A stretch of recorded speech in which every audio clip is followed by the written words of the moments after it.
Want help to grow your business? Download BRiN, the world's first business advisor in your pocket. To find out more, visit BRiN.ai or search the App Store today.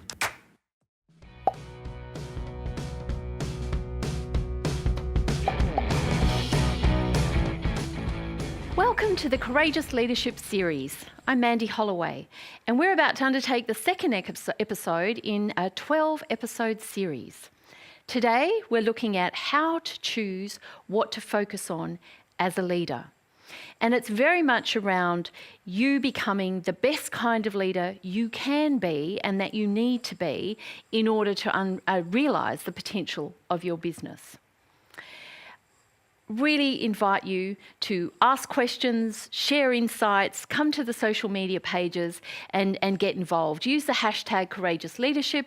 I'd love to start a conversation with all of the people out there who are choosing to come along and get involved in this episode. So if you were and joined us in episode 1, you'll recall that I talked very much about the importance of rattling your cage, and that I was going to invite you as a member of the audience to get into your learning zone.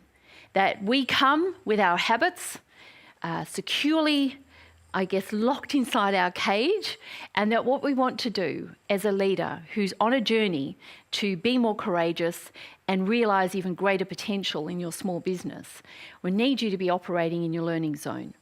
So we talked about the importance of recognising the habits that you choose every day to turn up, the knowledge you use, the skills you use, and your attitude and desire to want to change those and find different ways to unleash the potential of yourself as well as people in the business. So very much talked about peeling the onion. And in the first episode, you'll remember, if you joined us, we looked at personality preferences. We looked at the dominant hand of your personality and the impact that was going to have on you as a leader, but importantly also the impact it was going to have on the people around you. So this time we're going to extend and peel another layer off that onion and have a look at your values, and particularly starting to have a look at how they impact on your choice to engage in a conversation, how you engage in that conversation, the energy that you bring to the conversation. And obviously it also relies on your personality preferences, but we're going to focus very much on your values and how that helps you to decide what to focus on as a leader. Very much, and you would have in the first episode recognised this diagram as well, that where I've talked very much about ideal self. This is a kind of leader that you really want to be, and that you realise that your small business needs you to be in order to create success. So this isn't about me going, this is the kind of leader you have to be. I think it's really important to recognise that, and how I always talk to people about leadership is that there are a smorgasbord of behaviours that you can choose. And for many of you, you've only ever eaten at the breakfast end of the smorgasbord table. And through these 12 episodes, I'm going to encourage you to take a look down at the dessert end of the smorgasbord, because it's pretty cool. And I'm going to encourage you to experiment, to get some feedback on real self from trusted people within your network, trusted people within your business, and start to create your own personal learning agenda as a leader in your business. And then go out and practice and experiment and get yourself closer to ideal self. And today I'm going to give you some, I think there'll be some confronting frameworks that I pose to you that are going to make you have a good hard look in that mirror. And that was something else that I explained in the first episode, was I'm going to regularly in every episode encourage you to have a good look in the mirror at how you're turning up and the impact you're creating. And today there's a couple of frameworks that I know if you truly have a good look in that mirror, they'll confront you and they'll make you stop and think about the choices in behaviour that you're making. So what we're going to have a look at, and some of you have probably heard the term emotional resilience, emotional intelligence. I'm introducing you to some frameworks that are definitely going to help you start building greater emotional resilience. So the first thing is self-awareness. And that's very much self-awareness around my personality preferences, my values, and the behaviours that I'm choosing and how I'm turning up every day, the way I speak, how I say it, what I do, how long it takes me to action things that I've promised somebody I'm going to action. So what we're having a look at are those elements of self-awareness first. Then, and today we'll start introducing you to some of the frameworks around self-management. The way I then manage myself will determine the impact that I have as a leader in my business. What focus am I going to bring? My focus is very much determined by my personality preferences and my values. And then I'm going to have a look at, well, how do I manage my time?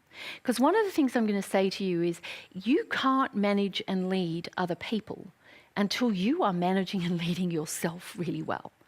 So you can't manage and lead them to turn up at their best unless you're turning up at your best.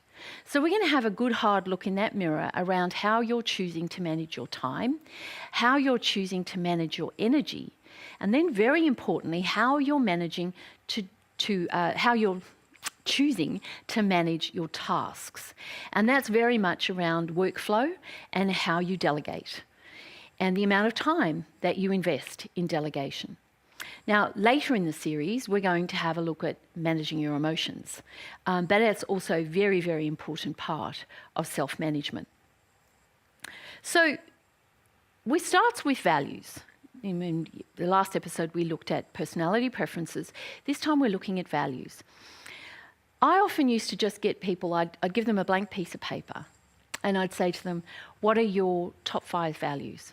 I used to find people really struggled with that. Now, some of you might be really good at it, and maybe you can sit and do it right now. If I was to say to you, what would be your top 5 values? At Courageous Leaders, we've found a diagnostic tool that's very powerful and really happy to give you more insight into it if you want. And it's called the VIA. And it's a character strength survey, and it's been developed by the VIA Institute, who was led by Martin Seligman, who was the head of positive psychology. And the underlying premise of it is that if you can come from your top 5 values every day, then you are going to be coming from a place of strength and being at your best. So what I learned from doing the survey is that my top 5 were gratitude, authenticity and honesty, bravery, zest, enthusiasm and energy, and a capacity to love and be loved. So what it meant from a work perspective is that relationships were really important to me. And even though I thought I knew myself really well, I would never have put gratitude as my top value. And it was interesting, I went home and I was sharing this with my family, and they all just burst out laughing. And they said, you've got to be kidding, Mum. They said, you are forever saying thank you to everybody. My youngest daughter said to me, in fact, Dad comes and says to me, go and tell your mum that we're leaving the party half an hour before we know we really want to leave, because you are going to wander around going, thank you very much, thank you very much. And I'll spend half an hour thanking everyone. When I walk out of a restaurant, they are left waiting outside the restaurant while I say thank you to everybody. And my eldest daughter said, and in fact, if people don't say thank you, you say thank you for them. So as you're driving in the car and somebody pushes in front of you and doesn't acknowledge that, you go, thank you. And I just burst out laughing. I was like, oh, you're kidding. So the power of using diagnostic tools is incredible because it brings a really deep level of awareness. And whatever tool you choose to use, we've just used the VIA because we really find it very well grounded, validated, researched. And the other thing is really important to look at with your values is that you can often go into a place of complete judgment with your values so that you are holding other people to account to your values.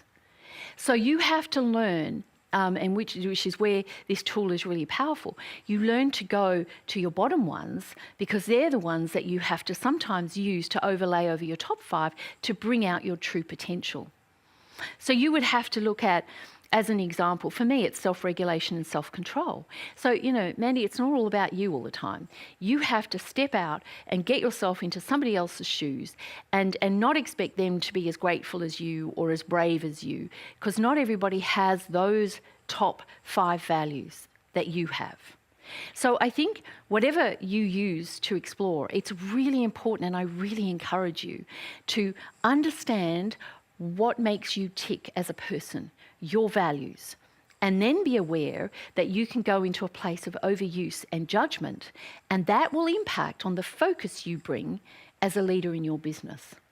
So really important, and really encourage you to step in there and have a look at your values. Now, the next bit, and please ask questions, go on to the, and I'll give you the details of the website later in the episode. Connect with us, and we're happy to support you as you determine how you want to explore your personal values. And I know if any of you have been to, the activities and that Business Blueprint do, they talk about the values of the business. So it's really important that your personal values are aligned with your business values as well, so that you're coming from a place of pure strength and a place where you're in your sweet spot, because that way you're going to be at your best. So the next part of what I want to look at is how you manage your time. Really, really critical. Time management. And let's put it this way. Many small business owners, many big corporate business owners, the most common excuse that you hear people say, I didn't have time to do this. I don't have time to do that. I don't have time to invest in managing and leading, Mandy. I'm too busy working with my clients. I worked with a small business just the other day, and the 6 business owners, well, actually 9 business owners, 3 of them turned up to the meeting because the other 6 were, as I was told, were buried in their client burrows. So they had prioritised that they were going to go and spend time with a client as opposed to come and spend time exploring their own leadership capability and ability. So one of the things to look at, it's a very old-fashioned but very simple and very easy to use model. And I think very powerful to actually look in the mirror and hold yourself to account. So it talks about that things are urgent. Actually, I'm going to use a red colour here. So things are urgent. And now hang on, if I got that around the right way. Yes, I have. Yes, urgent and important. Or they're not urgent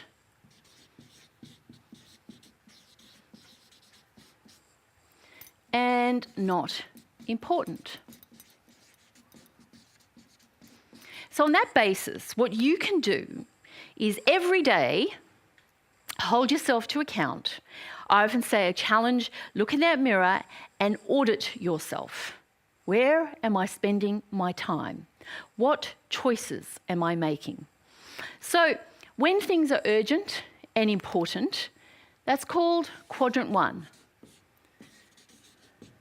This comes, if anyone wants to have a look at it, Stephen Covey's book, The 7 Habits of Highly Effective People. And this model actually came from the American... To continue enjoying this presentation, download BRiN, the world's first business advisor in your pocket. To find out more, visit BRiN.ai or search the App Store today.